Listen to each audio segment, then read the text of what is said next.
ask you this, HeadKrack, man. Since this is hip hop discussions, man, we're gonna have some hip hop discussions, man. All right. You feel what I'm saying? So, lately, man, I've seen this a lot of tension in hip hop, man. You see a lot of people beefing with different individuals and things like that. What do you think is the best hip hop beef or the best hip hop diss track? Let's do that. The best hip hop diss track in hip hop history, bro. Now, when you say best, from a lyrical standpoint, or what had the biggest impact? Well, let's do both. Let's do both. From a lyrical standpoint, what's the best? From a lyrical standpoint, I'm gonna have to say Ice Cube's No Vaseline. Really? Yeah. Oh, I gotta put my cup down to that.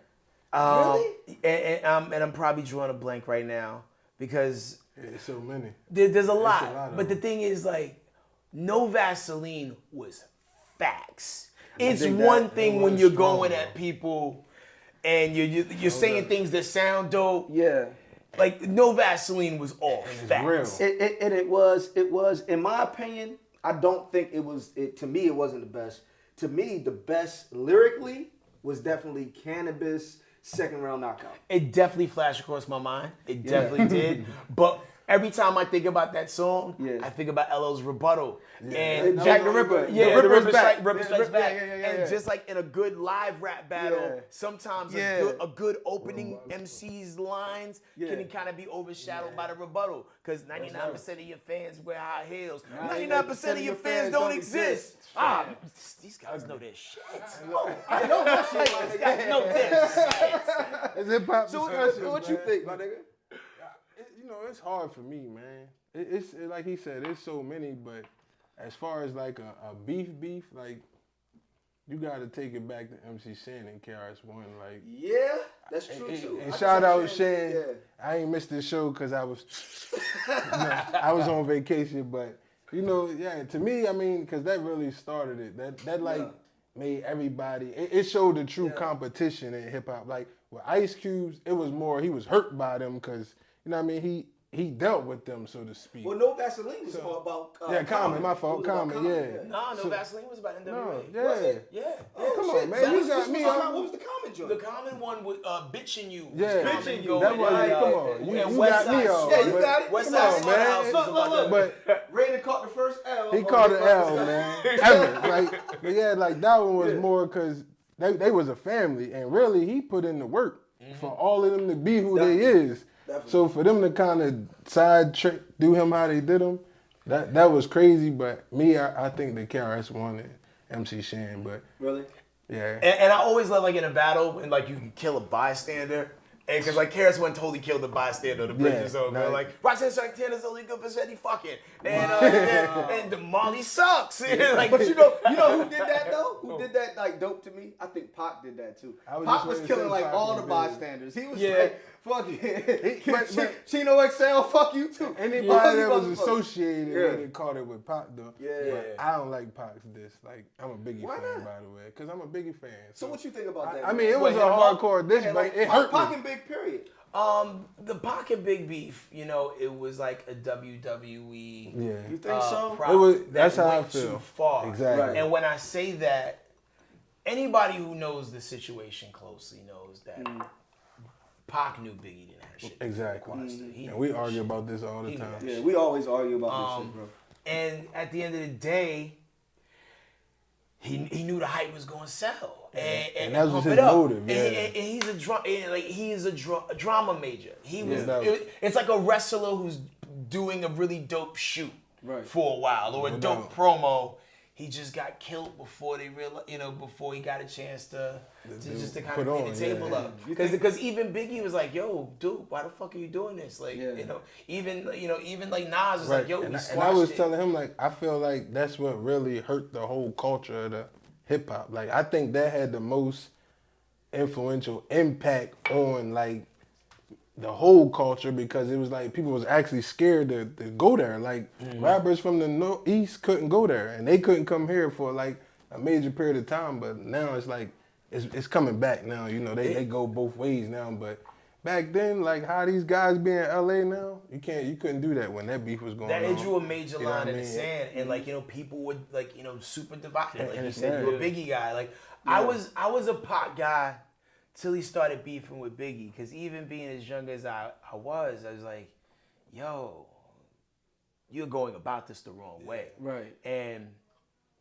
it just sucks that two people aren't here because somebody just ramped it up too So hard. what you think about... And then there's like a bunch of different layers and levels to Deep levels. Why they're both not around. That even goes deeper than that. Yeah. Like, you know, the East Coast, West Coast beef, that's just smoke. You know what I mean? But the reasons why Pac got killed, there's some other shit. Yeah, that didn't have nothing to do with Biggie. I mean, they talk about the Orlando Anderson shit and the, you know, the Rampart scandal and all that. Like, does it get deeper than that? Some of the players that you... We ain't going to incriminate nobody on the show. Some of the players that you've known to be a part of it up to this point are the players that are a part of it. Right. But the reasons are weird. And there's just certain things I'm not on liberty to speak about because I hang out with a lot of LA people. We'll talk off camera. Okay, cool. Nah, but I hang out with a lot of LA people in the mix. What do you feel about the Jay and Nas beef? Like, how you feel about that? Like, most people gonna say, me included, Nas won.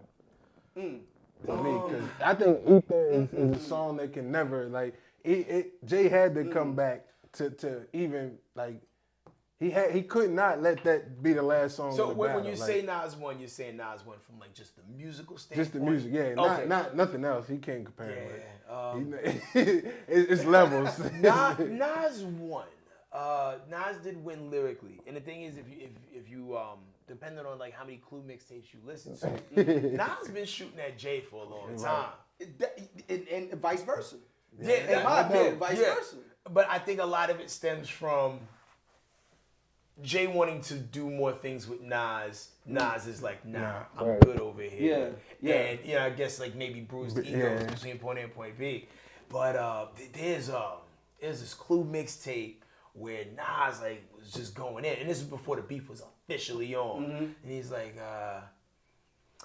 damn it. He called the nigga girly mouth on one track. I mean, girly mouth. Get it crunk like but dirty this south. is even before, you know what I'm saying? This is even before Come Get Me. He's rhyming on the I-49 beat. Locked up, botched up, next for the grade. If your flow is elementary, your whole level is second grade. Still Matic, still I-49. Thinking you God, you just the next rapper to die. Fucking with Nas. I'm like, shit. And there's some other shit to it too. Memphis Bleak, in my opinion, Memphis Bleak started that beef, man. He rolled it, yeah. You know what I'm saying? Because the nigga had the song on the song "What You Think of That." Yeah. What you think of that? What you think of that? My whole team, Ross will speak the cats. You know what I'm saying? I'm a ball till I fall. What you think of that? Then Nas came back with that joint. Was like, I need an encore, y'all. Yeah. You should welcome me back. You want a ball till you fall? I'm gonna help you with that. You want beef? I'm gonna let this slug melt in your hat. That's what kicked it off, in my opinion. I knew it was gonna happen. When I heard that, I said, "Oh shit, somebody it's about to be a beef." So what you think? Like, what you think? Word up. With Bleak and him, Bleak dropping that, what you think Nas took from that? I think Nas took that. Nas ain't gonna diss Bleak. Right. Because Jay was on the song. Jay was on that song. You feel me? So that's why he went straight at Jay. They already had tension, in my opinion. You know what I'm saying? I'm a very opinionated person. Yes, he is. You know what I'm saying? That's why I keep saying my opinion. But in my opinion, Jay was like, nah. You know what I'm saying? You ain't coming at my little homie. No you doubt. can come at me, but you ain't gonna come at him. I got you. Takeover was weak though. I think Takeover. I don't think that was the track to do. I think that was a poke, like. But see, that's like poking a dragon. Like, you just poke you don't poke no But dragon. You that's why gotta he blow did that it, though. bitch up. It's right? Jay. He should have leaned into Nas as hard as he leaned into Prodigy on Takeover. Exactly. To hit him with a line, it was cool. It was a drive-by line. But people always use Takeover as the thing to compare.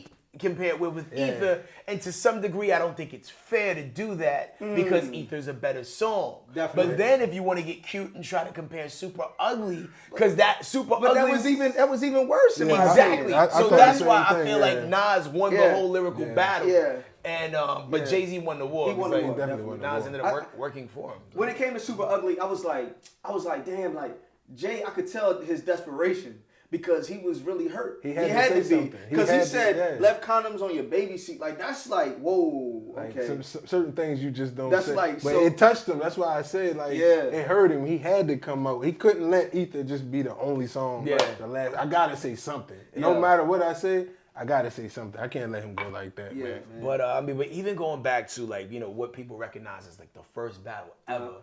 One of my favorites is Kumo D versus Busy B at the Really? Yeah. Oh my God! Because it was a kamikaze attack. it was the first recorded sucker punch ever in the history of hip hop. But that's because like you know Busy B was so cocky at the time, and you seen when he was walking through the hallways like I'm knocking out anybody, all contestants. I'm knocking out anybody, all contestants. You know what I'm saying? And Kumo D like. I got you. Busy B rocking the party. Right? It wasn't a battle. He was rocking the party. Exactly. And that's what it was such a sucker punch. Yeah. It was like the rap version of 9/11. He didn't see that coming. He wasn't ready. He uppercutted the shit out that motherfucker, nigga. You feel me? Like he uppercutted the shit out. Like to the point, like if you listen to the audio in certain parts, you hear Busy B go, "Shut up." Because he's just laying into him. Yo, this beef shit is crazy, man. But that's a central part of hip hop, man. Like without that, man, hip hop is.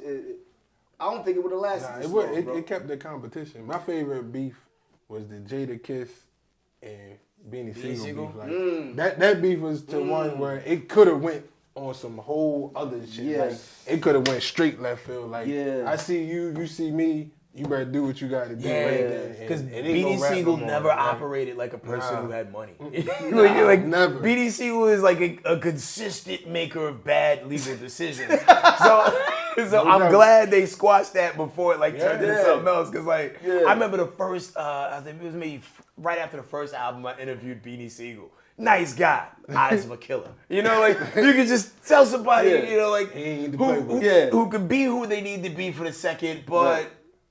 You know, you can see the blackness in their eyes. Right. Beanie Siegel was a genuine article. Yeah, Beanie. I remember watching that joint when Jay was in North Carolina. It was on MTV years ago, and I guess somebody had said something crazy about Jay, and Beanie jumped over the damn banister. He was chasing the nigga. They would go to war for Jay, man. Yeah, man, and it's crazy how that whole situation panned out because state property.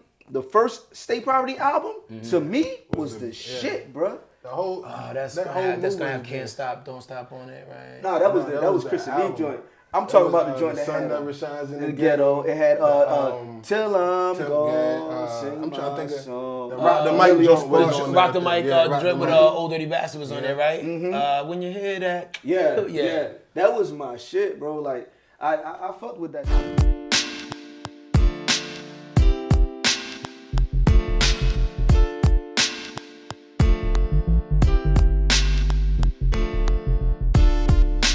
Hip-hop is